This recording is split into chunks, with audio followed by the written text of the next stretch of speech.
and why I choose particular policy positions. I grew up in rural Pacific Northwest. First, I was in Rogue River, Oregon. Anybody know Southern Oregon?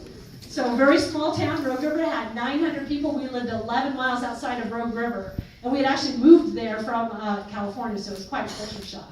We then moved from Rogue River to Brookings, which is a Curry County community in Oregon, Southern Oregon. And my dad owned a small business, John's Fresh Produce, and I worked there from age 12 to age 17 when I graduated from high school. We were paid $5 a day. That's because we were there to support the family business. My dad constantly told me that I was learning a trade and that trade would come in handy. I told him he was wrong because I was a 17-year-old brat. But it ended up being quite handy because I was able to get a job at Safeway, starting as a courtesy clerk and working my way to become a journeyman. And it's through that job as a journeyman, working in that produce department, that I was able to pay for my college. So I was able to pay for my undergraduate degree and left it relatively debt-free, something that we don't see from a lot of our college students. So I have to always publicly thank my father for teaching me that trade and showing me that even if I had not gone on to college, that I had a family wage job that I was able to use to support myself, and if I had stayed in that position, support my family. I think that's so important to working Americans, that they have that path to success. For some people it's college, for other people it's the trades. There's just tremendous diversity in how Americans work in society today. I had decided to run for office because in the back of my mind I'd always thought about how broken our political institutions are. They're broken because people do demonize one another. We're oftentimes shouting at one another and being told what to think by leadership, and we're not really looking for that common ground. So it's always in the back of my mind. But it really became something that I thought was important, and I decided after a couple of months of thinking about it to run for office. And we announced November 30th. I'm so happy I did. I am having the best time, thanks to people who are supporting us, thanks to the wonderful volunteers, many of whom you see today, and the great reception that we've had. So I'm running because I believe we need to focus on economic justice issues. We keep on hearing from the Trump administration that we're in recovery, and they talk about the unemployment rate being low and how everything's very successful because of Donald Trump. I would say that that success is a continuation of what we've seen in previous administrations. But just because the unemployment rate is low, it doesn't mean that families aren't struggling. So wage stagnation is a tremendous problem, and that's why I'm focusing on family wage jobs, focusing on bringing infrastructure projects not just to the urban area in the 3rd District, but also to the rural communities, and focusing on how we improve our health care. We can talk a little bit more about this during the Q&A. One of the things that I love about town halls is this is an opportunity to hear from the community. So the way I see this is it's an opportunity for you to tell me what's on your mind, tell me what you're troubled by and what you'd want your federal representative to pay attention to, but then also to ask me questions, to find out a little more about my policy beliefs, to challenge me if you disagree. I only ask that you do it civilly, given my civil background. But I think it's enormously important. This is something I would continue to do if elected. I think it's a responsibility of every elected official to do that, don't you? Yeah. And the reason why, thank you, that's an applause line, right? The reason why it's important is that we are going to disagree. There's nobody here that's going to agree with me on 100% of the issues that I am going to hold, but it's good that we look each other in the eye when we talk about these issues, because it's pretty difficult to demonize someone when they're looking at you in the eye. So we've held 21 town halls. This is our 21st town hall, and I'm happy to say that this is the 3rd that we've had in Vancouver. Our first one, 5 days after we launched this race, was in Vancouver, and Bob and Glenda were here at that town hall. We had about 200 people. We had one with 200 people over in Geyser Hall, and even though we're not reaching full house here today, this is a pretty darn good showing for Vancouver. And it's not just the fact that we've held 21 town halls, we've held it before 1,608 people, and I'll have a new number after tonight. And the reason why that's important is it shows the level of support we're getting in our community, as hopefully I get new supporters here, or people realize why they're supporting me in the first place. We're going to continue to do that up until the election, because again, I think it's really important. What I'd like to do tonight is really to hand it over to you, for you to ask questions of me, or if you have a statement, to do so as well. I'd ask that you keep your comments relatively brief so that we can fit in as many comments as possible, and as many questions as possible. I do these for 90 minutes, so you've got me for 90 minutes, and we can squeeze a whole lot in 90 minutes. I would ask that before you ask your question, you tell us who you are and where you're from in the community, just so we can get to know each other over this 90-minute period. I said I would end with a campaign update. I mentioned that we have held 21 town halls. We've also been earning some endorsements from labor unions like the State Labor Council, ironworkers. The list is really long and I can't remember, ask me, but it shows how much I support labor. We've earned a statewide endorsement from former Governor Chris Gregoire and current Attorney General Bob Ferguson. The latter is really important to me because I'm a public law scholar and I'm a big admirer of Bob. We also were just endorsed by Congressman Adam Smith just a couple of days ago. So we're starting to get a lot of support. We are able to raise money for this campaign in the 3rd Congressional District. And the reason why that's important, and they are all individual donations with a few exceptions, is because again it shows the strength of this campaign. So we're running hard, we're very enthusiastic, we're having a lot of fun. I've got a great team, and I look forward to having a good night with you. So I will start handing it over to you guys. So just raise your hand and I'll have somebody grab you a microphone. And I notice nobody's here, so I can't call on you, but I'm coming over here.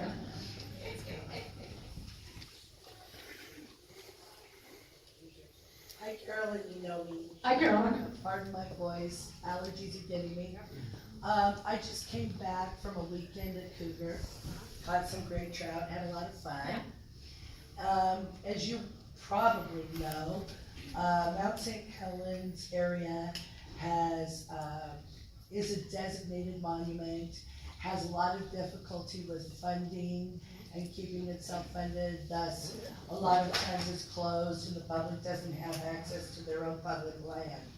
I'm curious where you would stand on turning it into a national park, and if so, I might have another question for you on it. Sure, so I haven't encountered that, Carolyn, but I really believe very much in our public lands, preserving them and having as much land that is protected and available for the public use. I would want to make sure we've got adequate funding to make sure that it is accessible, because what I hear in your question is probably problems in the past as far as funding of parks and monuments is what you're mentioning. So when we do that, we have to make sure that we have the federal funds allocated to preserve them and also to keep fees down for people who are visiting them. So I think it's a great idea. And you're talking about the St. Helens area as well, right? That's exactly what I'm talking about. So the question really more is the difference in status between a monument versus a national park. So I the don't. Funding mechanisms. Yeah, I'd have to look into that, Carolyn. I don't know. Yeah. Okay, well, that's kind of important, because while I like the idea of more people having access to the property because of the funding mechanism with the national park, at the same time I recognize that trout that I caught this weekend, or the hunting that we might want to do in that public land would get cut off if it's no longer a monument and becomes a national park. And so I don't know how you would stand on that. Well, I think there's a careful balance, right? And so I would look first, because I like the idea of, I think you're leaving already. I like the idea of trying to find a middle ground. So if there's a way that we can have some designated for monuments and some national parks, I imagine there are certain requirements that have to be fulfilled for it to get either designation. So I don't want to prematurely give you an answer, except to say next time I see you, I will have one. I will say that mining at the St. Helens in that area is something I oppose. I'm not sure if that's on your mind or not. I don't know if it's going to happen, but that's something that I think we probably shouldn't do. So I'll have something a little bit more certain next time I see you. Yeah, okay.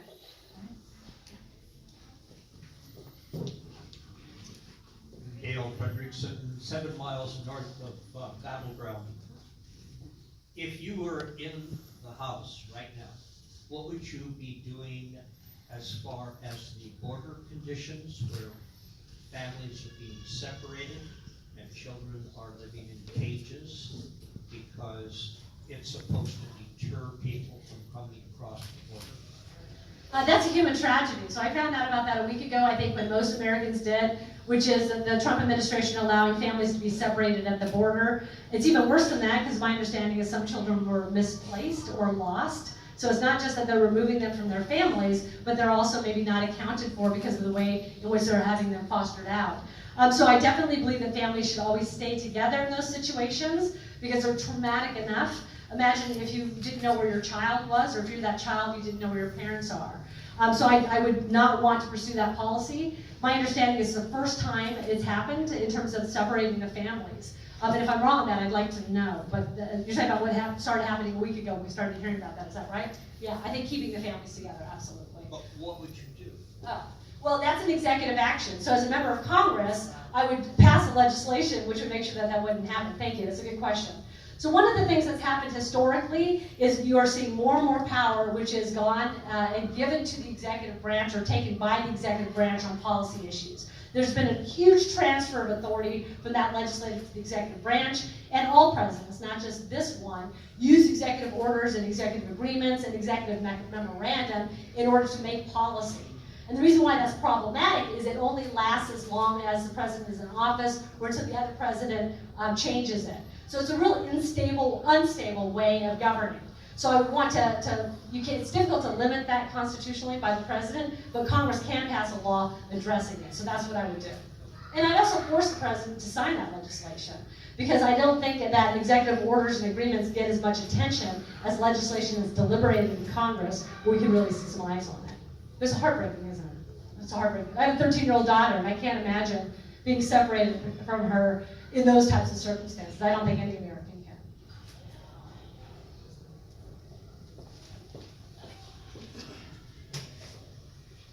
I'm Mike Fisher, citizen of Vancouver, former student of this great professor here.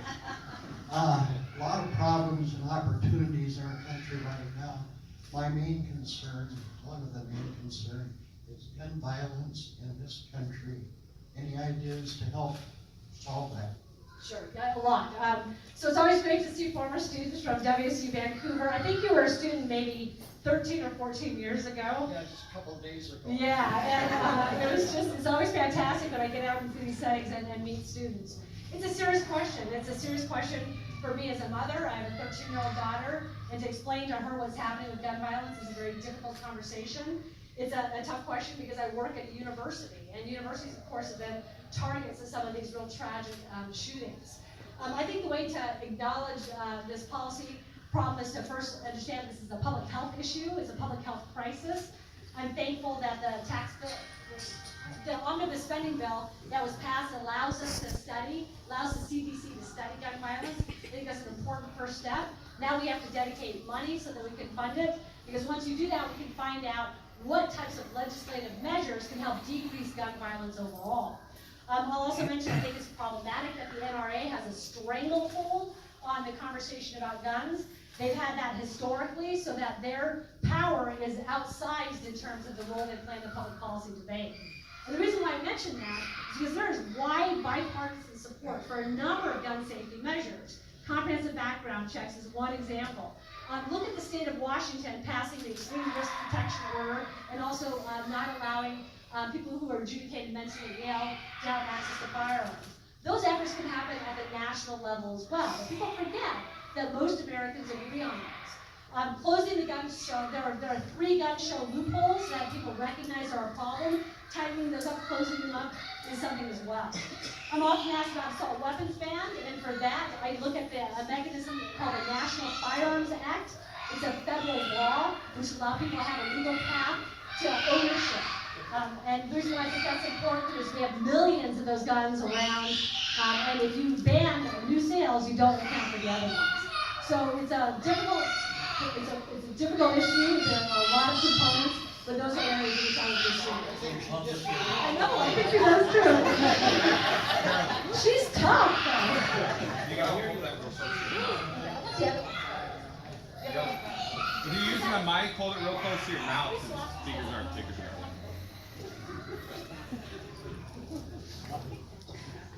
I just want to ask you about a couple of really little tiny issues. One being your thoughts about addressing homelessness, and also your thoughts about supporting true mental health care for people in the community. Sure. So I'll start with the mental health care. It's on my website, I believe, the mental health parity, that we ought to certainly treat mental health the same way we treat people with physical ailments. There's not as much funding, there's not much opportunity for people to see that, and I think we have to focus our attention on that, especially when we deal with some of these policy issues. You said a little question, and then you're talking about homelessness.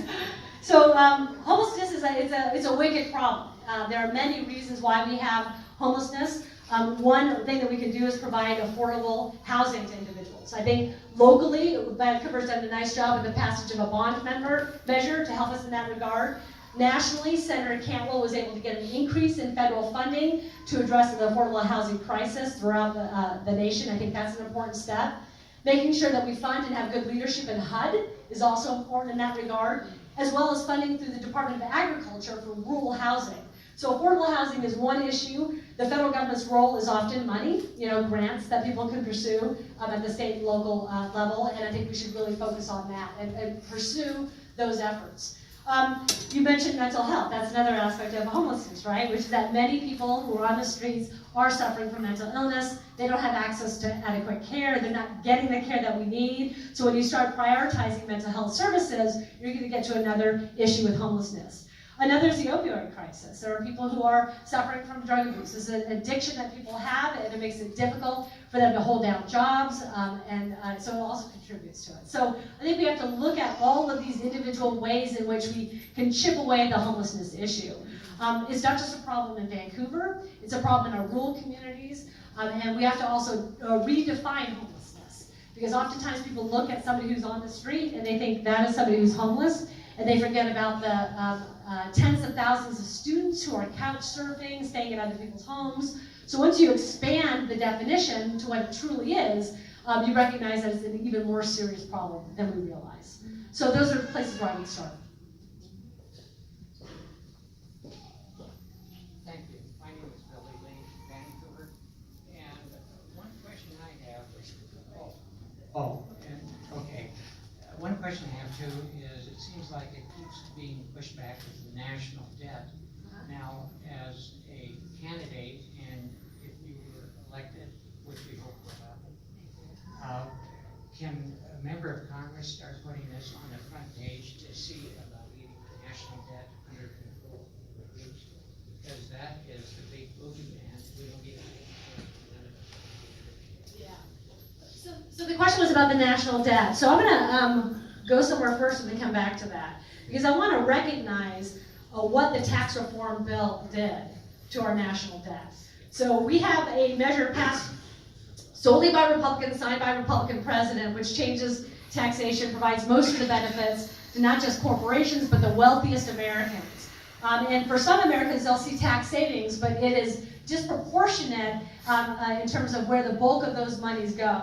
And the reason why that's important is some of those tax savings are not permanent for individuals, but they are for corporations. So that piece of legislation, which people are touting on the Republican side is good for our economy, even though it's never been good for our economy historically. If there's any economists in this room, you know that I'm right.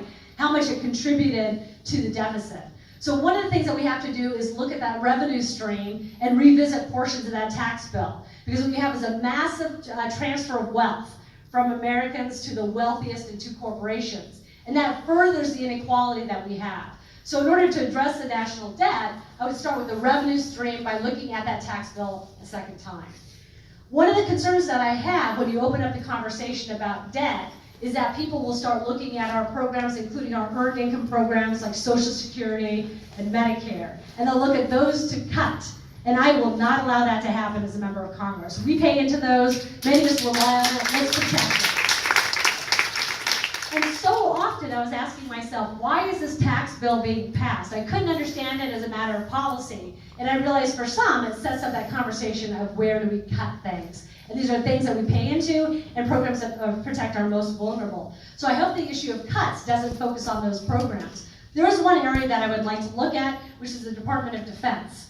And I know people just say, hey, look at the Department of Defense because there's a lot of spending there, but we have a prime opportunity coming up because we'll have the first full audit of the Department of Defense in 2018. It's never happened before. So we don't know how much cost savings are there yet because we always get these audits in bits and pieces. So I would start there. But we have to have a national conversation. We have to look at the fact that a balanced budget amendment, which some Republicans are in favor of, is a terrible mechanism for addressing the issue because it hamstrings legislators. And start to have an honest conversation, not just about spending, but about revenue, which is why I started with the tax bill. Gentleman in the back. And I'm sorry, if I don't see you, just wave. Yeah, the question concerns basically the biggest problem in America, which is the fact that most of the people in this country, oh, they don't need it. Most of the people in this country are becoming either the top 5% or serfs. Yeah. Okay. The revenue stream, the tax bill, was bad. So was the one passed 8 years earlier by the Democratic controlled Congress, signed into law by Barack Obama. It was also a stinker. And one of the big problems that keeps nailing us down and bleeding us dry is the fact that virtually everything we have to do, by the way, you mentioned Social Security, you'd never cut it. No, you wouldn't, but what happened for 8 years under Obama was that they kept jury rigging the market basket. You know, oh, the car went up too much in price, you can no longer have a full-size car, now it's a Volkswagen. No inflation. Yeah, the things we need, education, healthcare, these are all rackets at this point. Education is now 4 times more expensive than it was when I went to school. It's not 4 times better. In fact, higher education is almost useless at this point. You know what I do, right? Yeah, you are very academically. I have, actually. Okay. The point is, though, that we make decisions on these things. We have a horrible healthcare system. We know that. It's the most expensive in the world, but it works like crap. And we also have 192 countries in the world. We don't have to wonder how to do it. It's called single payer. And that's a step towards making us a little bit wholer. And I really want to hear something about, we all have a right to health care. If we just do something a little more with that ACA that was, by the way, come up with by the Koch brothers at the Heritage Foundation, the worst health care. They gave you the worst health care they could get away with. So, single payer, is single payer going to be pursued? And number 2, are you going to start floating our own debt?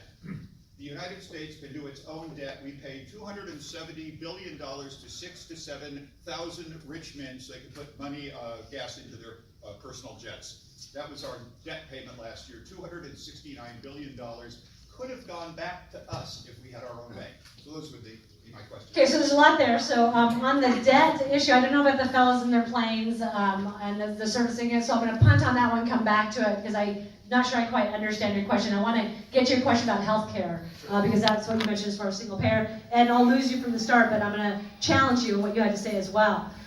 The way I answer healthcare is, I start similar to you, which is that we have the most expensive healthcare, and we don't have universal coverage. We're the only industrialized country that doesn't. So what are we going to do to fix it? So I could come here and I could say, single payer for all, like to do it immediately, and I'd get a round of applause by some people in this room. But I ask the question a different way, which is if I'm elected to the House of Representatives, and we likely have a Senate controlled by Republicans and a Republican president, what can we do to provide as much coverage for individuals as quickly as possible? And the reason why I mention that is, despite the fact that you don't like the ACA, it has actually provided care, including preventative care, for millions of Americans, and it has saved lives. Is it perfect? No. But are we going to trash it like the Trump administration has wanted and the Republicans for years? We shouldn't, because it does provide those essential services. What we can do is fix parts of it. And there is bipartisan legislation that leadership will not let on the floor of the House and the Senate that can help shore up those markets, increase subsidies to individuals who need it, and provide that important care, including preventative care. I'm not done. Next, after you do that, you want to look at a public option. Because what a public option does is it allows individuals and organizations to buy coverage from the government. And the reason why that's important is that will have the effect that the ACA does not, which is it's going to start to decrease costs. And at that point, after you look at the ACA and a public option and employer-provided health insurance, which many people like, we start to look at where the gaps are and where we can have additional cost savings. So it may not sound fun to people to have an incremental approach, but my goal as a lawmaker is to do the best policy possible to provide the coverage people need for it to save lives. And so that's what I'm sticking with. I think it's good policy, and that is what is politically possible in this toxic political environment. I'm not here to tell you things that I'm going to give you for free. I'm here to tell you how to govern and how to get to good public policy. And we disagree on this, but I think we agree the same premise, which is we have to have care for every American, just like any other industrialized country. You had another response?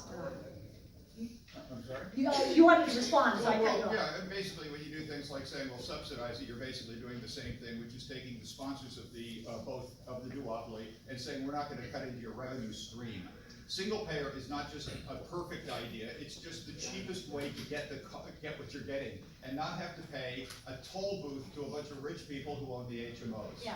Because that's what's doing it, and all you're gonna do is switch it to, okay, well, you don't have to pay as much for medicine anymore, you just have to pay more in taxes so that we can slide this. I don't disagree with you on your basic premise. What I'm saying is to have single payer and to have it happen that quickly in the United States, as quick as you'd like to have it. We've never had that sort of public policy happen overnight and have it be seamless. Look at the problems we have with the ACA. I mean, that wasn't seamless, and it was a massive change in the way we're insuring people. So it's a wicked problem, and I'm glad your answer sounds good. It sounds compelling. I'm giving an answer that based upon my understanding of policy, what I think is politically possible. Gentleman in the back. Do you think marijuana should be legalized? I think it should. I think Washington State provides a model for how we should deal with what I believe is a states' rights issue. So Washington and Colorado were the first states to essentially allow recreational use of marijuana. Is something that I would not change. I'm troubled by the fact that the Trump administration and Jeff Sessions in particular has vacillated in how he's going to deal with this issue, because as you know, it is a Schedule I drug. I am in favor of descheduling. I'm in support of descheduling it at the federal level, which would have the same effect. But I do think having the states do this as a little laboratory of democracy is an interesting experiment on how we can have industry with cannabis, which provides jobs, provides tax revenue, and is good for states. So that's my answer. Deschedule, and then allow the states to do it. And let's get Jeff Sessions and the Trump administration to get their, figure out how they want to deal with that, because that uncertainty is tragic. I was in Pacific County a month ago, and there was a production facility in Pacific County was providing good jobs for people. There was one that was starting to be built, and then the owners pulled out because they weren't knowing what was going to happen at the federal level. You're not going to invest in an industry if it's possible the feds come after you. And so I think that's a problem. We got to at least get the Trump administration to be consistent. Hi, Carolyn. I didn't catch last time that you were also from Oregon. I'm an Oregon, what's the word for it? Transplant myself. And I've commuted across the bridge for work. I have family there, so if I want to see my family, I have to cross the bridge. I'm spending a lot of time crossing the bridge, and we kind of, in this community, this is something that really kind of irks us, is that we want a solution to this. Like, you can look out the window and this guy's a constituent too, because he's got the same problem I do. And I was wondering what kind of solutions that you might be able to present for that problem. Do you favor congestion pricing as a means to kind of alleviate the problem? So let me start back, and then I'll get to the three parts of your question that I detected. If I missed one, ask again. So Vincent, I'm surprised you didn't know I was from Oregon. Oh, I'm sorry. I thought everybody knew that. So I lived in Oregon for 22 years before relocating a year ago into Clark County. It's being used against me, of course, because even though I meet the constitutional requirement to serve after serving a day in this area, it's being seen that I'm this political opportunist who's coming here just to impose tolls on Washingtonians. It sounds so Manchurian. I wish I were that clever. So I also traveled across that bridge for years. I did, of course, because my husband works in Oregon, and like most families, both of us had to work, and we couldn't be in the same place always at the same time, and so it led to odd living conditions. The congestion pricing, which I think is being resolved right now, looked at a few mechanisms for tolling. There was one that would disproportionately hurt Southwest Washingtonians, which was a toll near the I-5 bridge. And I was not in favor of that because of that reason. And in fact, my understanding is that never would have happened because they couldn't legislate that at that level. What Oregon does with the rest of the value pricing, that's for Oregon to decide.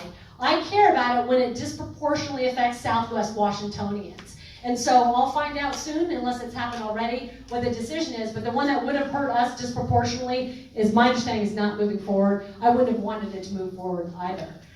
We had an opportunity years ago to help work on that bridge, didn't we? Yeah.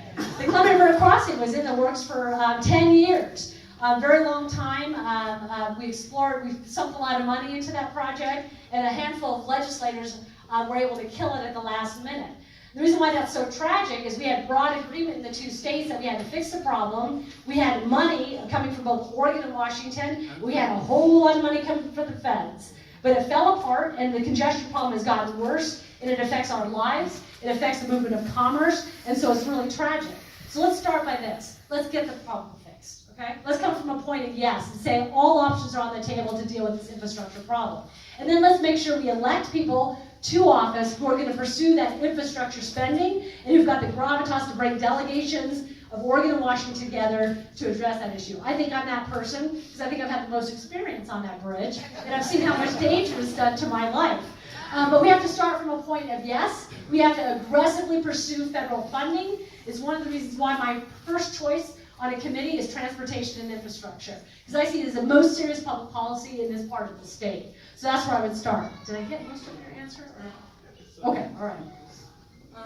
In the back. Oh, a young constituent. Carolyn, can you?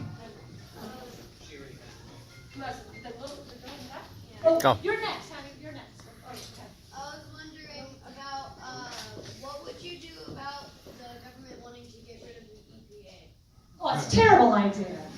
Yeah, that's a terrible idea. First, you know what? There's one thing I want the government to get rid of, and that's Scott Pruitt. Let's start at the top. Let's start at the top. I mean, how many ethics violations can this guy commit before he's canned from his job? You're fired, as Trump would say. So that's what I would do. I think we ought to fully fund the EPA because it serves as a very important administrative agency to protect our land, to protect our air, and to protect our water. It is seen as something that certain leadership, which I mentioned, wants to not want to pursue, which I don't understand. I think most good Americans are environmentalists. Carolyn started our conversation by talking about how much she enjoys public lands and national parks. One of the reasons why they're so nice is because we aggressively promote and protect the environment, and the EPA is a mechanism for doing that. Great question. Yeah. There's seats up here too. I won't call on you, I promise. If you have to come up here, you don't get to ask the question. Hi Carolyn, I'm Jody Dixon, and I'm a fan of your platform. I live in Yakut, Washington, and it's a very conservative place. So I'm wondering, what's your strategy to peel away votes? Yeah, great. Oh, I love talking strategy. Talking my language. You know what my main strategy is? I'm showing up. Yeah! I'm so pleased that I can get 38 people to come to Toledo in a snowstorm to see me. I was in Cathlamet, which is in Wahkiakum County, the Friday before Memorial Day. We had 32 people come to see me. On St. Patrick's Day, another Friday night, we might have a scheduling problem, Wyatt.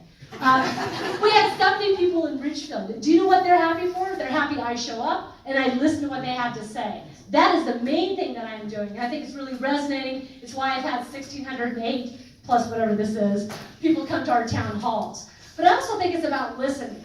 It's not just showing up and talking. It's about hearing what people have to say. So the gentleman back, he and I disagree on how we approach healthcare. I want to hear what he has to say. I want to find out some of what he had to say and what basis in fact it has, and whether or not I have to rethink my positions because of it. So it's about telling people in the rural communities and the conservative communities, I'm here to listen to what you have to say. I'm here to be persuaded that I'm wrong, and I'm here to tell you that I'm going to work with Republicans. I'll work with conservatives in order to achieve the best possible public policies to protect Americans. So that's my strategy. Do you have ideas, though? I'm just wondering if you had specific items that you felt like would appeal to these people who have been voting for Republicans. Yes, okay, so the reason why I'm focusing on economic justice is that is a concern of both Democrats and Republicans. And I think part of the reason 2016 happened is there are many people in the Democratic Party, but also many Republicans, who thought that people weren't paying attention to those issues that touch them on a day-to-day basis. So I think economic issues are issues that cross both party lines. So that's one thing that I'm focusing on. The other thing that I talk to people about is fiscal responsibility. And I think conservatives like the term fiscal responsibility. And then I say I want to talk about fiscal responsibility and why the tax reform bill is such a terrible idea. Because it increased income inequality that gentleman was talking about, which further sows the seeds of discord in our political discourse. So I think that's another place to start because it also resonates with people. And I'm open to other ideas. I think issues of health care are issues that concern both Republicans and Democrats. I think wanting to invest strongly and heavily in infrastructure is something that crosses party lines. I mean, if you think about it, a lot of these policy issues aren't Democratic or Republican. They're policy problems that need a practical solution that will address them. Those practical solutions don't often have letters attached to their name. So we got to start from a point of, let's fix this problem. We may disagree with how we do it, but let's have that conversation. Let's try to weave a good path forward in order to address it. So tax reform.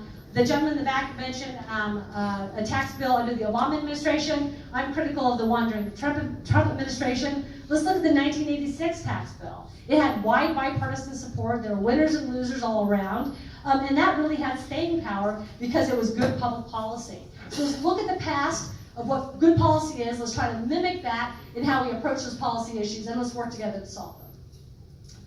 I don't know, you go here, and then you're gonna be next, and then I'll go back there. Matt, sorry. The gentleman right there. You want the Carolyn long button? Hi, my name is Lahab El-Samra. I'm a clinical psychotherapist in Vancouver. My question to you is, as we watch the news over and over again, would you vote to impeach this president because of his betrayal of this nation? So what I'm in favor of is actually making sure that Robert Mueller is in place so he can finish his investigation. And when he finishes that investigation and we find out what the Trump administration has done, We know a lot. We do, but let's make sure that the investigation finishes. There are a lot of calls prematurely for people to say to impeach him. I have a lot of suspicions, but I don't know what's there. So let's make sure the process is clean. Because if it's not, and we act too prematurely, what is already going to be a national crisis, if it is an impeachment vote, is going to worsen. And so let's make sure he's not fired. Let's make sure that his name isn't sullied, which is what this administration is doing, intentionally to distract us so that he undermines the investigation. And let's hope that Republicans in Congress stand up for Robert Mueller, not just the Democrats, because that's the problem here. The problem is that Republicans have politicized this issue so much, and they don't have the willpower to stand up and say, I want to protect it. There's one or two of them, most of them are resigning, but there are others who really need to say, let's see the process through. If there are impeachable offenses, let's vote to impeach, and let's make sure the Senate can vote to remove. So a bit of a longer, you probably wanted a yes or no, but that process is important.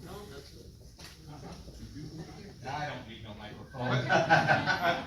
Please use the mic for the for the recorder. Okay, for them. Okay. I arrived a little late, so maybe somebody's asked about this, but I gave a fabulous speech. Oh, okay. They cried, they laughed, it was wonderful.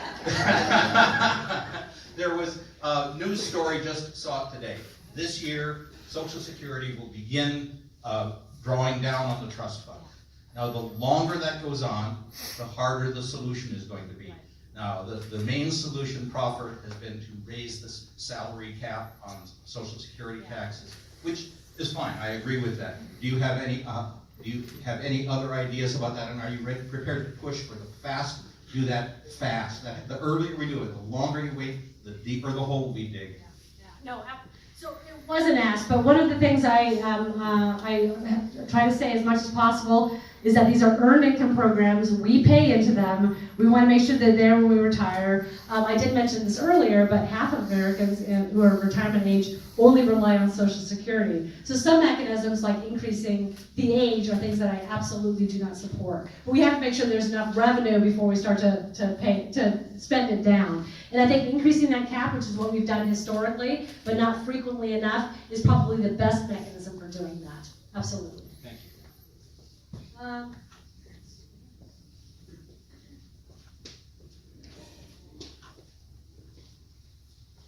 Hi, Carolyn. My name is Janice. I work for an organization that guarantees labor rights in industry.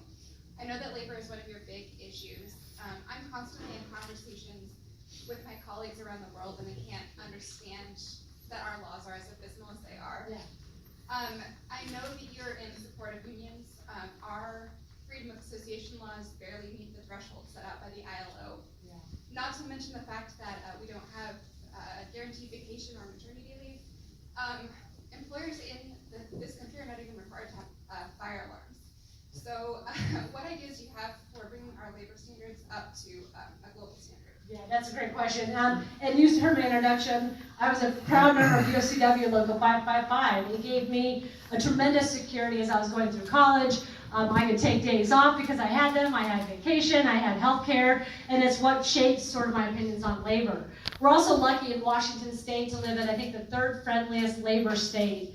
And we see that in some of the policies, particularly the ones that we saw passed in the state legislature. And we also have threats on the horizon. The Supreme Court handed down a decision that undermined collective bargaining by requiring arbitration. That was about 2 weeks ago.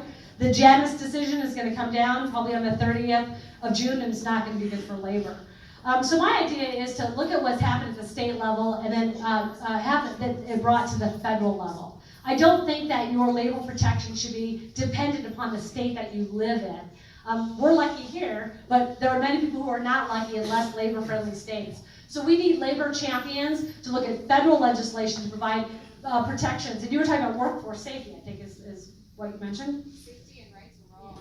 So in safety is a no-brainer. That's something that I think that we can have a bipartisan agreement on because we want to protect our workers. And if it's not through some sort of union legislation, maybe there's federal legislation can address that. So I champion the rights of unions, but I would also look at regular federal statutory protection for the rights of workers as well. Because oftentimes when you speak about unions, it becomes overly politicized, and sometimes people are just opposed to it because that word is in it. So I think that would be a start. Something I haven't heard from, and then we'll come back. We'll go around. Gentlemen, right? Hey, Carolyn.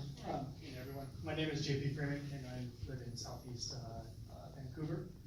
And first, thank you for holding this in-person town hall. This is so awesome that we get to see this for free. One thing that's just a thing about myself is I'm independent. I kind of have the philosophy if you're voting a straight ticket, you should check whether you are really thinking, because there's a lot of good on both parties, those other items.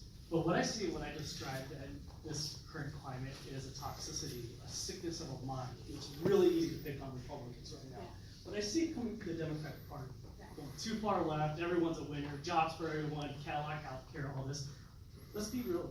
I mean, we are lacking a common baseline of facts as a society, and your future, hopefully, colleagues in Congress, when you are sent to Washington, D.C., struggle with that too.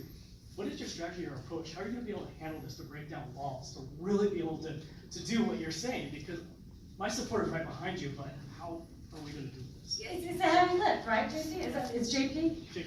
Yeah, it's a heavy lift. When we live in an environment where people say, without sarcasm, that we have alternative facts, it's hard. How do you deal with that? And you conflate that with the fact that people often choose their news sources based upon whether they think it is delivering the news that they want to hear. So we live in these information bubbles. You complicate that by the fact of people use social media to filter out points of view that they disagree with, so people just all agree with each other. So there are many ways in which we've gotten into the position where we don't believe or trust one another, and it's led to this polarization.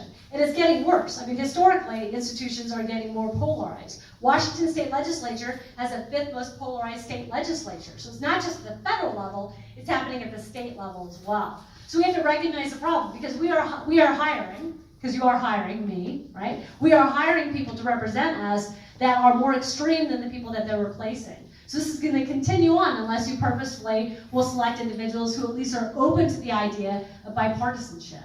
So I think you have to look for members who are like that. I think I'm that type of a person. Somebody who's not going to be beholden to leadership, because leadership amplifies the problem in our institutions, because people feel like they have to do what their party leaders tell them, otherwise they don't get choice committee assignments. So we have to make sure that we can push back. And then part of it's just opening up the conversation to others, being willing to meet with people on the other side to have these conversations about public policy. And I honestly believe that in 2018, you're going to see a lot of new members of Congress who believe the way I do, which is to work cooperatively and collaboratively to deal with policy. It's going to happen for a couple of reasons. One, people have lost the appetite for this garbage that's going on. People are getting really tired of this hyper-partisanship, because not only is it ugly for our democracy, think about the kids in the back and what they're having to see on the news every day. Not only is it bad for democracy, but it's sort of corrosive to our willingness to participate. Because if we think democracy is broken, most of us will just walk away. So some of us run for office to try to fix it. So I lost what I was saying, but the willingness to speak to one another is going to happen because of these new people who are elected. The second reason, More women. So I have a shout out to the women. I'm proud to say that I'm one of 350 or more women running for the House of Representatives, and many of us are running for the first time. And I'm not saying boys are bad, but I'm saying that women are natural collaborators and problem solvers. So not only are we going to have a lot of new members of Congress coming from very different backgrounds than we've seen before, there's going to be more women. And so I think we have a tremendous opportunity with changeover in Congress to start those conversations. I want to hear your ideas, though, JP. How are you going to deal with, like, pick on and balance the conversation, women like the Tea Party, Sarah Palin, that ridiculousness, and at least in my opinion, or done unions? How are you going to deal with that type of stuff? And, the people that they attract that actually throw up roadblocks that will actually want to see you fail. I will tell them I'm still going to listen to them. I'm not going to turn my back on them. If somebody says, I believe climate change isn't real, I'm going to say, talk to me about why. Tell me why you feel that way. I mean, do you honestly think that it is? And if you don't think it's real or you don't think it's human cause, let's have a conversation about where you came up with that opinion. What did you read? What are you compelled by? You have to start there. You really have to talk. Because if you don't have those conversations, you're going to be part of the problem and not part of the solution. And I always want to be part of the solution. So I was coming home from a debate the other day. It was in white salmon.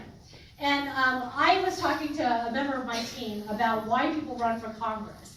And I was saying what I think I've shared with you tonight, which is I want to run for Congress because I want to get stuff done. I want to fix problems. And I would hope that every member of Congress brings that perspective to that institution. And to get things done, you've got to work with the other side. If you just say, I don't want to negotiate with terrorists, I'm going to stick with my position at all costs, you are part of the problem, and we have to recognize that on both sides. I don't know who's next. You already asked a question, gentlemen, right behind JP. Matt? Or do you have something else? She was the next person. Oh, Carol. Okay, you're next. If it's green. Okay, is it working? No. Hi, Carol. Carolyn, you know me. Hi, Carol. Rock. I actually live in Lewis County. I work in Portland. I hang out here in Vancouver. So I've been covering a lot of the area that Carolyn covers.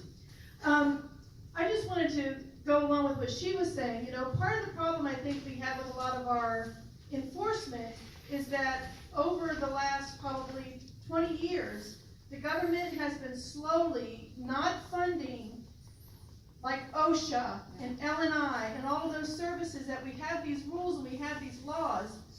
My husband was an operating engineer and used to work in the gravel pits. And there was a time when when he would see a problem, he could call OSHA and they would send somebody out like the next day. The inspectors would come out regularly. By the time he left that industry over 13 years, they no longer showed up unless somebody got killed.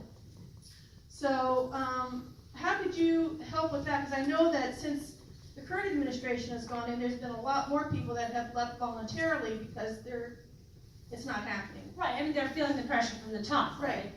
So part of it is to make sure that those agencies have adequate funding so they're able to do their job. The other thing, Carol, is to resist sort of wholesale efforts at deregulation. The Trump administration talks about deregulation a lot. Deregulation in certain industries that have also traditionally had safety issues. So we want to make sure that that doesn't happen. And I'm not here to say that every regulation is a good one, but let's not just say, let's just deregulate everything. Let's look at it on a case-by-case basis. But what I will do as a member of Congress is engage in my oversight capacity, because those agencies are overseen by congressional committees, and not many people talk about it because it's not sexy, it doesn't grab the headlines, but members of Congress have a role in making sure the agency is funded, and then is also doing its job effectively and making sure that you've got the enforcement of the rules. So that's what I would do. Resist deregulation, engage aggressively in oversight, which is the responsibility of Congress, because they've given all this power to bureaucracies. Let's make sure they're using that power in the way that we intended and hold them to account when they're not. So that's where I would start. The gentleman with the glasses there, Matt? Sunglasses.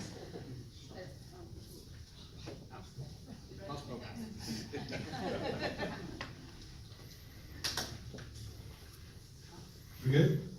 Hi, Carolyn. Thanks for showing up. I wish I had a softball for you, but I don't. My name is Stephen Campana. I live in Vancouver. I'm retired. This past weekend, I had the pleasure of reading a book called Doomsday Machine by Daniel Ellsberg. Daniel Ellsberg, Vietnam Pentagon Papers? Correct. Okay. Question. I'm not sure how I personally would answer this one either. What would be your opinion or possibility of support of a movement to ban the first use by the United States government or military of nuclear weapons? Yeah, thanks. Thanks for that question. Get the easy one. Yeah. So I haven't. So the question was whether or not what would my position be on federal legislation to ban the U.S. using nuclear weapons to initiate an attack.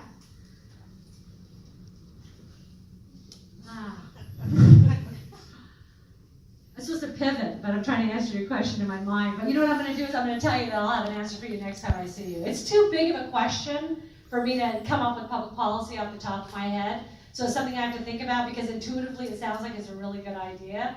But I also believe that part of our national security is based upon having weapons so that we are able to make sure other people don't use theirs. And the question I have, and I'm thinking, and I'm not formulating policy, I'm just thinking, is about whether or not our efforts in that direction somehow put us at a disadvantage in this nuclear age when countries are increasingly getting nuclear weapons.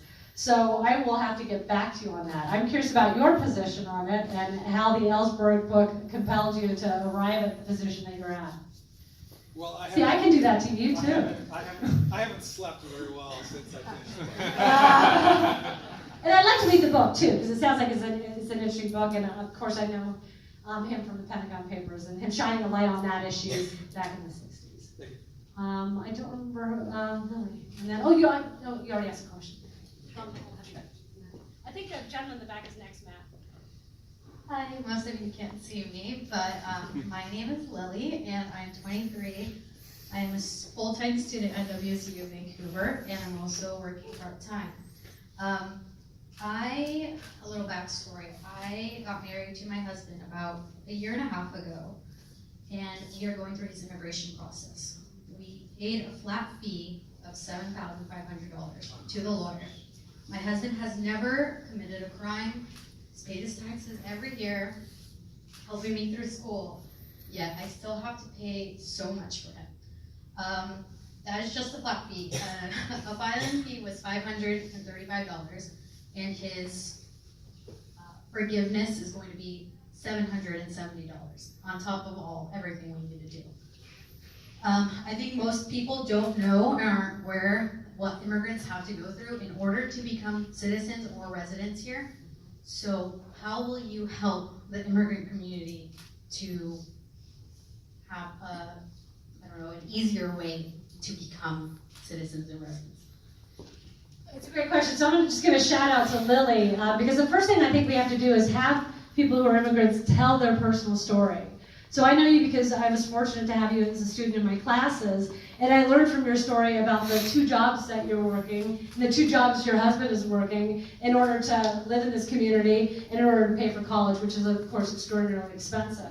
And I think that the reason why your story has to be told is too often the political rhetoric is about how immigrants are bad and how these people are not contributing to our society. So first we have to showcase your success and how you've really been a champion for yourself, and you really are the American dream. So a shout out to Lily.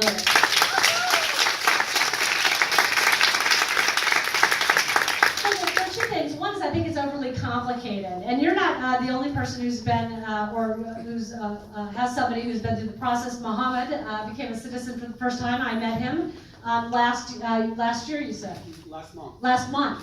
Yeah. And one of the things And one of the things I was talking to Mohammed about is how difficult the citizenship test is. I give portions of that test to my students at WSU, and many of them fail. That's not a reflection on WSU or me.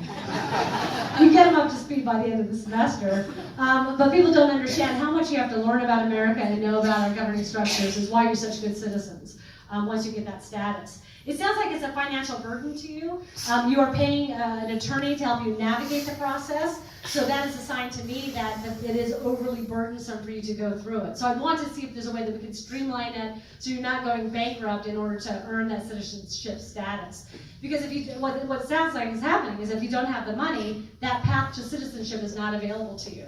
Or it's going to be delayed until you have that $7,500. And when I hear $500, $750 for fees, that seems extraordinarily high as well. So if there's a way to bring those minimum costs down, as well as streamlining the process, we might be able to make it easier for you and your husband. So I'd start there. Matt, I don't know. Mohammed has the mic. I have the mic. Yeah. Okay. Yeah, my name is Mohammed, and I became a U.S. citizen last month. I got my voter's card last week, and do you hear me through the mic? Okay, it's working. So this is my first election experience, and I have been doing some research recently about our district, and I think we have 3 candidates in the Democratic Party and 4, and then we have 1 on the 3 on the other side. Anyways, my question is about the strategy. What do you have in place? Do we have anything in place to consolidate and to maximize our chances of pulling that ticket and switching our district to being democratic, to the Democratic Party, like candidates like you? And for me, when I'm voting for you, I assume we are running to win, and I do want to win. So for us as voters, I mean, I'll go and fill out the voting ticket and do my part. What else I can do? Is there anything like let's say I have my own platform on social media, on other things, what I can do to maximize and to help? I mean, you're showing up, you said you are showing up, which is great. I do marketing and I know what that showing up means. It's everything. Yeah. However, we on your team, what we can do to also help support, and what strategy is in place? Great question. So I'll start from the end and then I'll come back to the strategy. And as I said, I like the strategy questions. The first thing just is fundraising. You know, I hate to say that, but Jamie and Butler will have $2 million, if not more, in order to run this race. We've got a quarter of that, which is actually a pretty substantial fundraising effort. We've raised more money than the 3 previous Democratic candidates combined through the whole cycle. But it's because of the individual donors that we have. We have 2,800 individual donors to our campaign. So we are going to continue doing that because that's also how we get our names out. The other is volunteering. I mean, I'm proud that we've got people who are super volunteers from my condo complex. We've got Richard, so Betty's a super volunteer, Richard, Kay. I mean, we've got great volunteers who are out there on the phones, knocking on doors, getting the message out about this campaign. So I'd ask anybody who is inspired to volunteer for the campaign, anybody who's not to work for the opposition. I don't want it to be more difficult than it already is. The other thing is there are little things that you can do. Letters to the editor are tremendously important because people read those. I always ask that you talk about my strengths as a candidate if you're writing about me rather than the weaknesses of the other, because I like to run a positive civil campaign. But the other thing is to tell your friends and neighbors. I mean, every time I go into a community, I ask people to tell the folks they know about our campaign, about our race, and what I stand for, because that gets out there. And then suddenly, you know, people will increase their name. I will increase my name recognition. It's more likely that I win. And then it's getting people out to vote. And we have a midterm election, so historically the voting rate is lower. And then we've got a primary that's pretty late, and so sometimes people forget about the primary. The reason why the primary is important is in Washington State we have a top 2 primary, so it's the top 2 people who get the votes that advance to the general. It's unusual. California has it. And one of the things that you see happening in California, and we'll know tonight, is what happens when you've got the top 2 primary and you've got 7 candidates running. I mean, how does the vote split up? So I don't personally have an effort underway to consolidate the votes. I would never tell someone not to run for Congress. If somebody said that to me, which one did, I'd be like, oh my gosh, it's like the opposite of what you should say. Now I'm really going to run for Congress. They should stay in. So what I'm doing is I'm just running my campaign, and I'm trying to appeal to voters who are independents. I'm trying to appeal to people who are backing another candidate to say, take a look at who I am, what I stand for, take a look at my background, take a look at my governing philosophy, and if you get to know me, I think you're going to be on team long. So I'd say that's my overall strategy.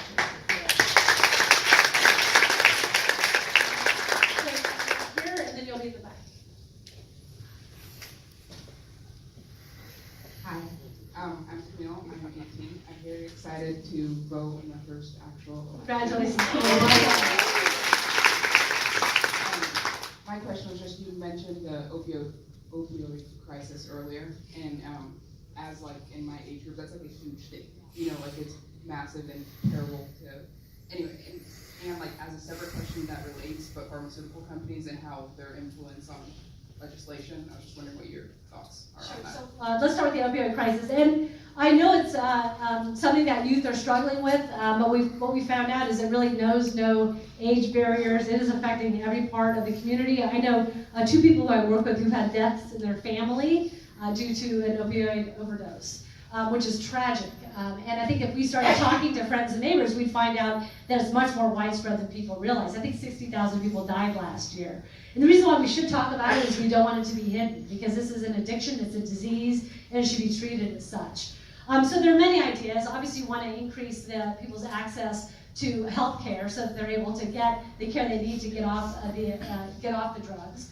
We want to make sure that that health care is available in rural communities where the opioid epidemic is even worse. So for instance, in Cowlitz County, they just opened a clinic in Longview to deal with this crisis, which is important because it's got the 3rd highest rate of death in the county from opioid deaths from overdoses. So we want to make sure that the services are available to the people who want to get the help that they need. But I also think there are root causes that contribute to the opioid crisis. And so when I'm in rural communities and I see this affecting the young, what I hear is that they have lost all hope. They don't think that they're ever going to own a home. We've talked about housing and homelessness. They don't think they're going to have a family wage job. They don't see a pathway to success. So one way we address opioid addiction is to try to look at those root causes and try to provide people the economic opportunity that they don't feel they have. So it's providing the funding for the services so people can deal with the addiction, making sure it's available in all throughout America, particularly the rural areas, but also treating what causes that, which is that lack of hope. So we have to look at it holistically. We have to look at how medication can be used in order to address it. And the gentleman in the back asked about cannabis. We need to study cannabis and see what impact that has on getting people off the opioids. And that's really important because we haven't been able to study this industry, in particular how it affects people who are addicted to those drugs. So there are a lot of different directions that we can head in. I think we should be open to all possible solutions because I think in I think it's in the country, it is higher than car accidents as an accidental cause of death. And that should never happen. I mean, look at how we've dealt with automobile safety. Let's take that same energy, that same vigor, and look at this epidemic itself.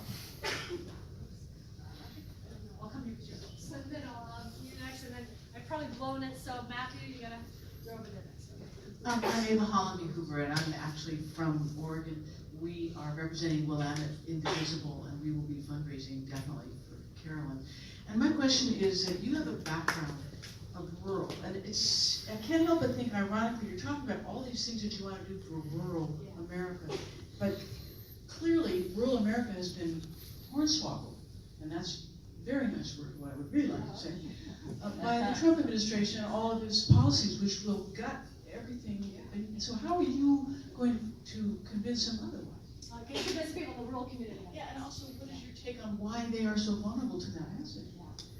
Because of fear. The Trump administration and Trump as a candidate plays on people's fears. Fear of the other. You know, you get that with the immigration debate. And fear of other countries and the fear that America's lost its edge. And so that has resonated with people who are particularly not doing well.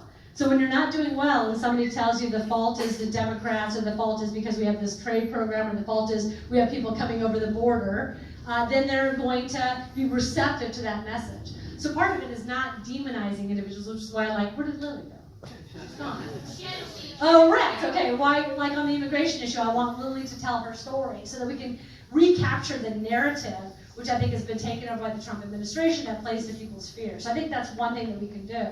And the other is to tell people that we really actually have a lot in common in terms of what we want. I want people to have family wage jobs. People in rural community want those family wage jobs. So it's showing them that there are different pathways to getting that, and that I believe that I offer those pathways for them.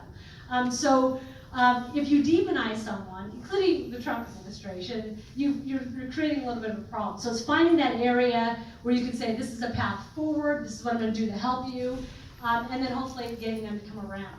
But I think the fear issue was what drove 2016, and I think that people, oftentimes will vote against their economic best interests, because at the time that's not what they're being, they're not being messaged in a positive way, they're being messaged in a negative way. So it's trying to be more optimistic.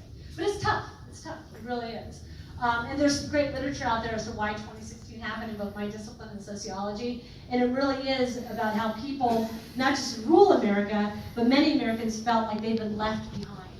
And that there's this emphasis on social issues, all of them very important, but economically they've been left behind. And somebody says they're going to fix everything, I'm going to give you a great job, I'm going to give you X, Y, and Z. You're going to hold on to that because you are so insecure in your status.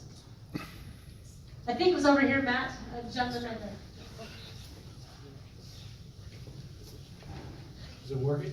Yes, my name's Jim Harmon from Vancouver. And I think the elephant in the room, and nobody's mentioned, and affects a lot of these categories, is lobbying. And I was wondering what your position is. Yeah, so I mean, lobbying is a natural part of the legislative process. And if lobbying is done effectively, lobbyists are providing information to legislators on how to craft public policy. Where it goes too far is when they're the ones writing the public policy. And it goes too far because they are unaccountable, right? We're not hiring lobbyists, we're hiring members of Congress in order to write this policy. So let's make sure that members of Congress can act independently of lobbyists when they engage in policy making. The other problem is the corrosive role of money in politics. It hasn't come up yet, which is surprising, but oftentimes you have corporations which give donations to political candidates, and they have an unsized or outsized role in governing. And I don't take corporate money for that reason. I don't think I could be bought, but I certainly don't even want the appearance that that can happen. So we can have controls on lobbying, and in particular, controls on members of Congress who retire, who are able to go back in the lobbying industry and make money. So we have, I think it's a 1 or 2 year wait time. We can lengthen that to try to stop that revolving door. Because then they're profiting on the access that they have. Take their benefits away from them and they won't do it. Oh, take like the retirement benefits? Yeah, lifetime. Yeah, that might be unconstitutional or illegal, but there certainly is an approach. But that's where I would start. Not all lobbyists are evil, but if they use their authority in a way that's not transparent, if they buy access to members of Congress, we want to make sure that that isn't influencing them too much. So how do you control that? Well, on the lobbying, members of Congress leading, there are restrictions in terms of when they can take a lobbying position, so that's one thing. We can get corporate money out of politics. I think that'd be a great idea. And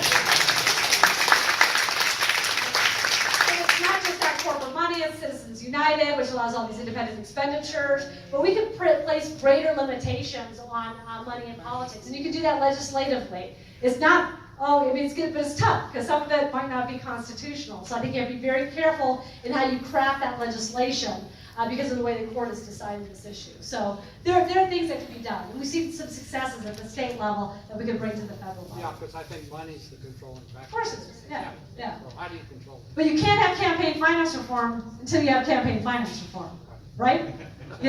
So it's really difficult. That's why it's so important to elect people to Congress who vow not to take that corporate money and to be influenced in that respect. I think I'm going to go over here, and then we'll come back. Hi, I'm a student at Clark. My name's Bonnie.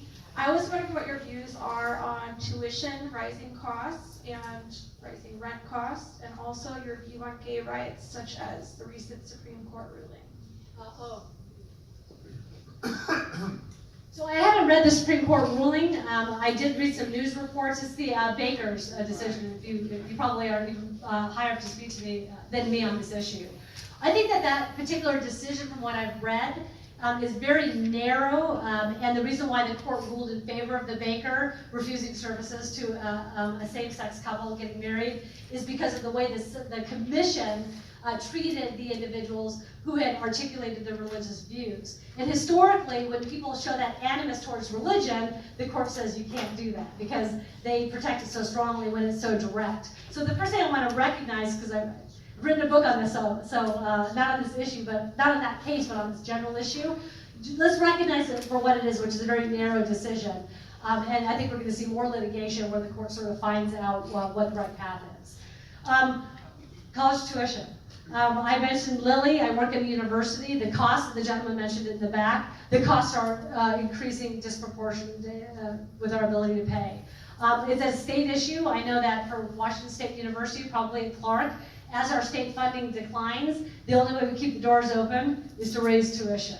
So it's created this weird system where unless state funding increases, which it won't, you're going to still see tuition rise. So I think we need to fully fund the Pell Grant program. I think we ought to look at no interest loans if loans are a pathway for people to get access to higher education. But you did something that was so smart in your question, which is that you recognize that it's not just tuition that students have to struggle with, or people going to college, it's also the cost of living. So any relief you have with tuition only solves part of the problem, right? Because you still have to pay the bills in terms of housing and food. So we can deal with tuition a little bit by increasing state funding and by increasing the programs we have federally to help you pay for college, but we also have to recognize that you need to have affordable housing that has to be accessible to you, hopefully on college campuses or nearby, so that you're not worried about a roof over your head when you're trying to study for an exam. And then tell me who's next. Matt, I don't know. Somebody, you're next. Yeah, Doug Hansen from Salmon Creek. I'm sure you're already building a list of the things that Jamie is going to throw at you should you be the one that becomes the Democratic representative. And what are some of the things that you think she's going to come at you? I mean, you haven't seen it already, but there was an opposition research firm hired 5 days after I announced. Her fundraising letters are all about me being a political opportunist who's an Oregonian, who's crept across the river in disguise to impose tolls on you. We've got trackers here capturing everything I say, hopefully not splicing them too much, so there's going to be some hit pieces. But you know what? That's all she has. So she is looking at somebody who has only been in district living for a year, but has worked here for almost 24 years and calling me an Oregonian. And that's bad, because I don't understand Southwest Washington. That's going to be her main line of attack. And I welcome that, because I'll tell people, I've been here for 23 years. There are several students, including my buddy over here, Sunrise in the back, over here, people who I've taught for generations in this community. I point to my Initiative for Public Deliberation, where I foster civil conversations about public policy for the last 5 years. I've been awarded for that work. So she can call me a carpetbagger and an opportunist, but I stand by my record. I stand by the fact that I've held 21 town halls in 5.5 months. I think I'm a better representative than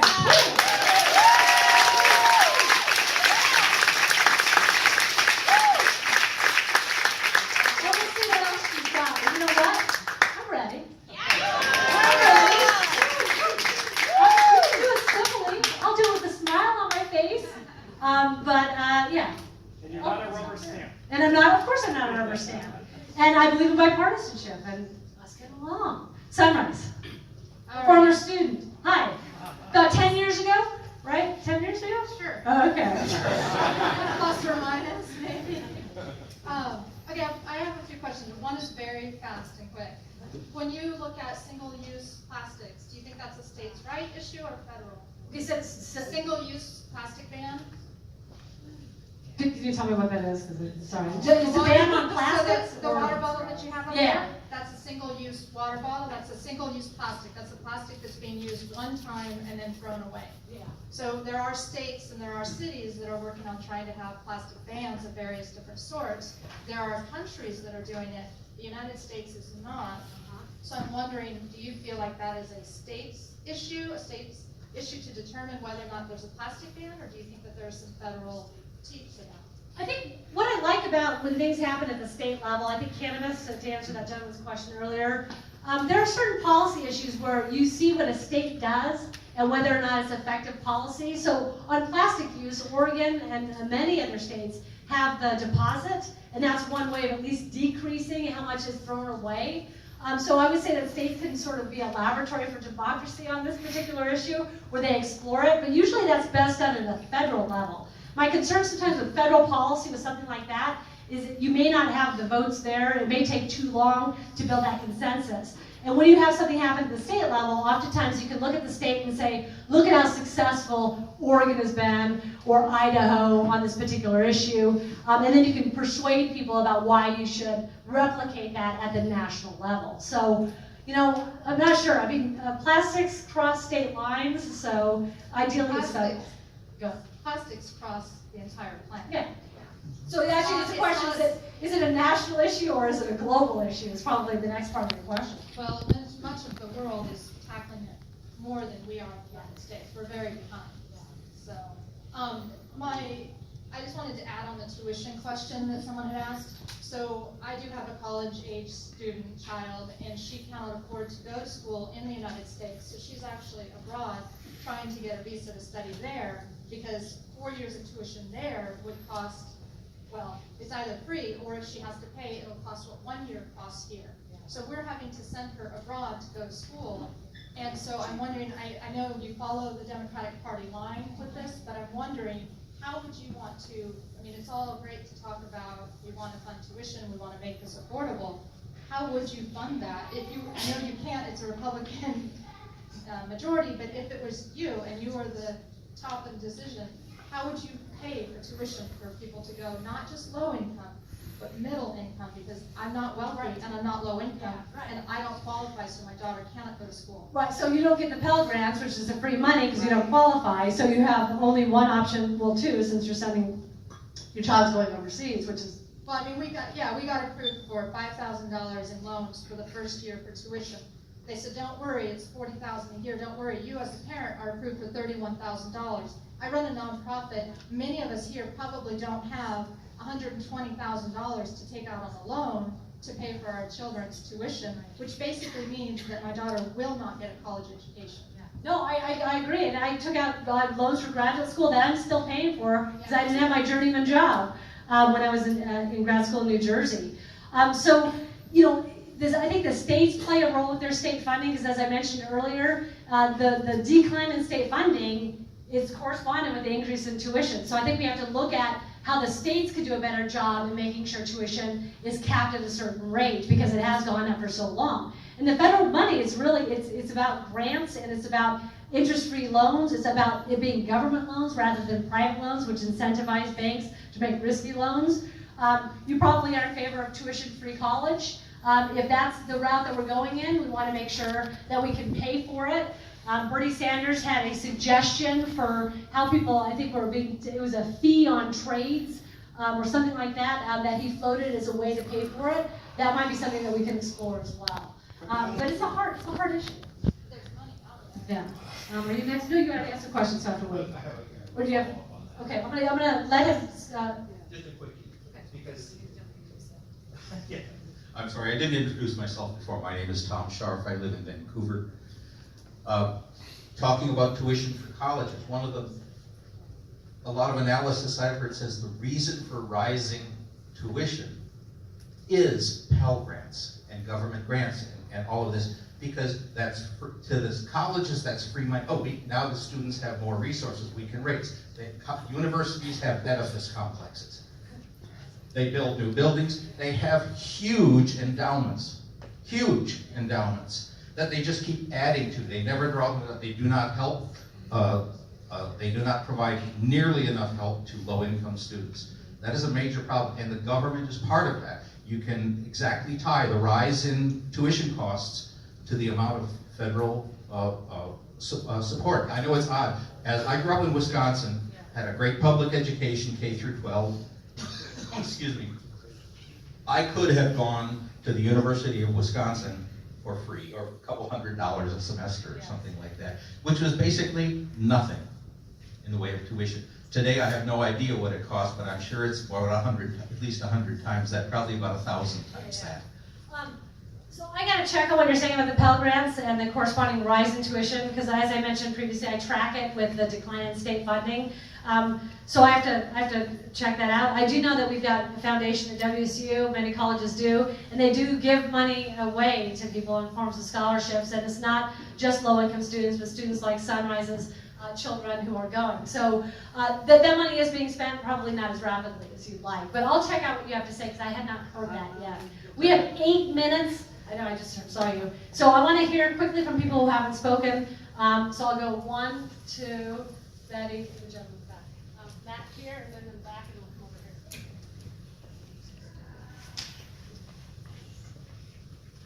Hi, Carolyn. My name is Gwen. My husband and I have been in Vancouver for almost a year to the end of this month. We came from Alaska. With all the gerrymandering and the campaign money, there's another big issue that hurts Democrats in the U.S., and that is voting rights and what's happening to voting rights. I just would like to hear your comment. Yeah, so we're not doing well with the Voting Rights Act. It's being limited. We're being told that there's tremendous voter fraud where it actually doesn't exist, and what does exist is voter suppression. And that is tragic, because there are people who are trying to undermine our democracy by limiting people's access to the ballot box and telling us we've got a problem where we don't have one. We have to resist that. We have to restore our democracy as much as possible. I would love to lead that effort as a small d Democrat, not just a big D Democrat. Because we also have to recognize that it disproportionately affects communities of color, people who are newly to the United States. So there's a reason why people are doing this, and it is really to suppress those votes. So I think legislatively we have to address it and call this fraud for what it is, which is a fraudulent argument to try to restrict people's access to the ballot box. And let's give a shout out to the Washington State Legislature, which passed several measures to make it easier for people to vote and get registered. And let's thank Governor Inslee by paying for that stamp, so that we're able to vote for the first time by mail and not have a problem. And that's in the back, and then the people over here. Hi. I have all kinds of opinions about different policies, but I think the thing that is really different for me in these times is the erosion of our institution, our democratic institutions. So you just mentioned the small d Democrat. And I think that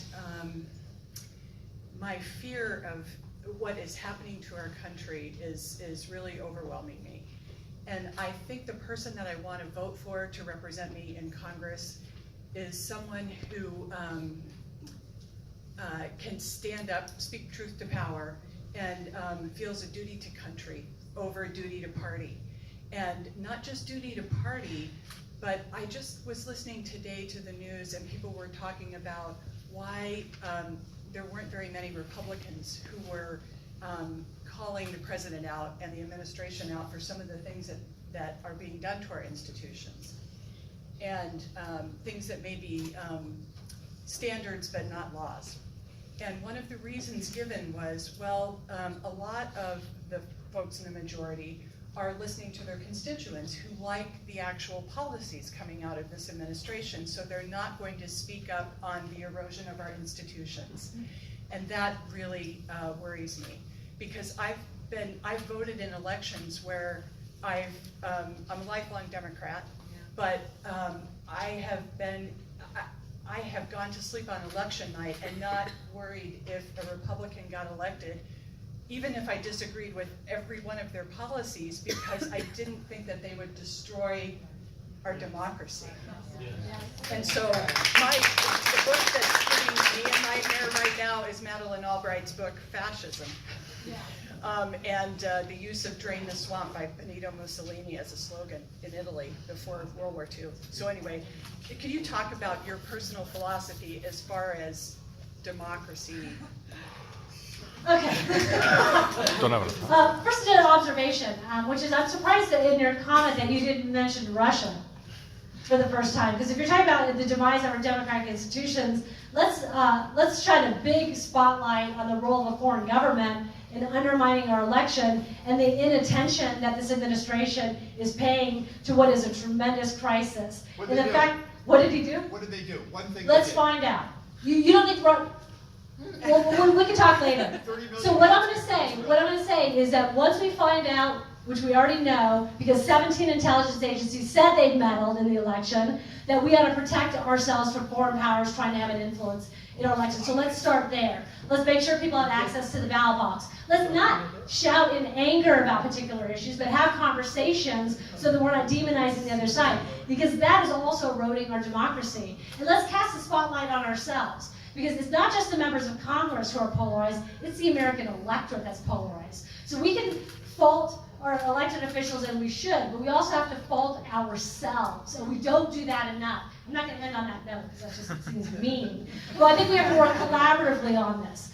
So I think there are ways in which we can protect our institutions through legislation, through being very aggressive about things like the Voting Rights Act, being aggressive about foreign powers, making sure people have access to the ballot box. The young woman, she was 18, Candace?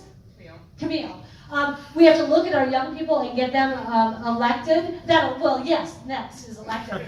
Get them voting and get them running for office. Because the way in which you save your democracy is you try to get the people in your democracy who are voting to behave better, but then you expand the electorate.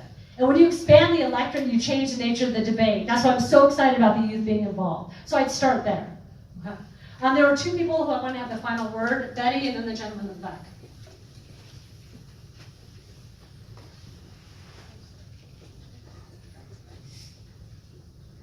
I want to continue off of what Mohammed said, and it's, what can we do now? Walk out of here with a Carolyn button, put it on, and wear it every day, wherever you go. If I don't have a Carolyn shirt on, I've got a button, as my neighbors can attest to. I wear it everywhere. And when people say, who's Carolyn Long? I tell them. And that is one thing every walk out of here, grab a button, put it on, and it is part of your skin. Thank you, Betty.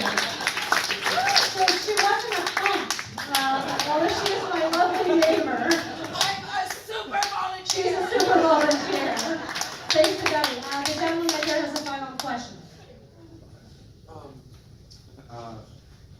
Is this on? Yeah. It's got to be a good one. Oh my gosh. Okay. You got the last question, so. I'm Christian. I'm a high school student in the Orchards area. I'm actually graduating this Saturday, and this will be my first one. Congratulations. And now, I want to talk about civic education. It's very important to me. I think it's a much more important issue than people tend to think. And one of my favorite high school experiences is my participation in the We the People competition, and I find it to be kind of bleak that a lot of people aren't very well civically educated. I mean, a lot of people don't know who John Roberts of all people is. And what I'm wondering is how you hope to improve and promote civic education. God, this is so easy. I love it. So congratulations, Christian, on graduation. You mentioned We the People. I have spent the last 15 years training high school teachers for the We the People program. So I actually do their summer and their winter institutes because I believe so much in that program, and I also believe so much in civic education. I was also a judge, and I didn't have the pleasure of seeing you, but I've always been in admiration of the young people who choose to study the Constitution and tackle these difficult constitutional questions in a nice, friendly competition. But the reason why I like that question is I had a professorship in public civility and civic education. So that has been part of my academic life for the last 5 years. I do it obviously at the collegiate level, but there are ways in which we can bring that understanding to the high schools, and it is by funding programs like We the People, it's by encouraging students to get involved. And I think that the fact that you're in it is great. We have to have more students because students are woefully undereducated in terms of politics and citizenship. It is because that curriculum is being crowded by other things that are taking priority. Thank you. I think we need to bring back civic education in order to fix our civic health. The lady in the back talked about how we're going to save our democratic institutions. Let's start in the grade schools, in the middle schools, and the high schools by focusing on how to be a good citizen. And let's also expand what good citizens look like. It's not just about voting. And a lot of people give the youth a bad rap because their voting rates are lower. The youth are actually great citizens. They are just involved in very different ways. Many of them work for nonprofits. Many of them work for organizations. Just because they're not voting doesn't mean they are not an integral part of our democracy. So let's encourage that, as well as getting them interested in politics and registering to vote. And I hope you're registered, Christian. And I hope I have your vote.